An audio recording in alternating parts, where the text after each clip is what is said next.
Tough Sayings of Jesus series, a killer sermon by Pastor Nathan this last Sunday. Super stoked about talking with you about it. I hope that you've been tweeting with the hashtag Tough Sayings and sharing with our church what you've been learning and gleaning from these texts and these sermons.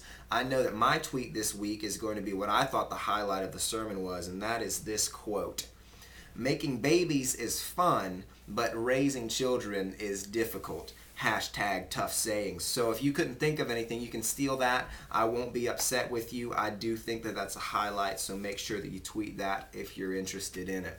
But one thing that we're kind of going to be shifting to during the course of the Tough Sayings series is we're going to be focused really heavy on seeking out application rather than seeking out greater understanding of the text.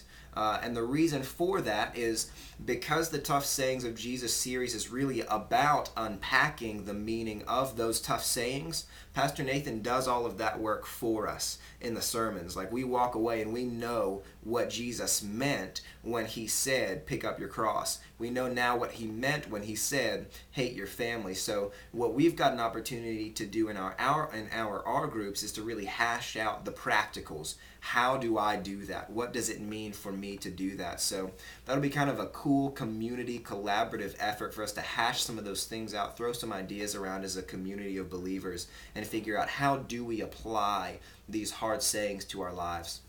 One thing that Pastor Nathan asserted in the sermon the other day was that to pick up your cross and follow Jesus does not necessarily mean that you need to die for Jesus, but what it is it's a necessary calling to live for Jesus. And that's absolutely right, and that's one of the driving forces behind the line of questioning, because to follow Jesus does require us to die to ourselves. So what we see is in verse 34 of Mark chapter 8 when it says, deny yourself, pick up your cross, follow me, that dying to yourself is what the cross symbolizes. Pick up your cross, meaning die to yourself so that you can follow Jesus.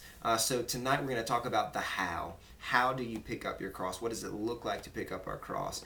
Let's identify those things in our lives that need to die because right now they're an impediment to us following Jesus. So I hope that it'll be a good, productive time for you in your R groups tonight.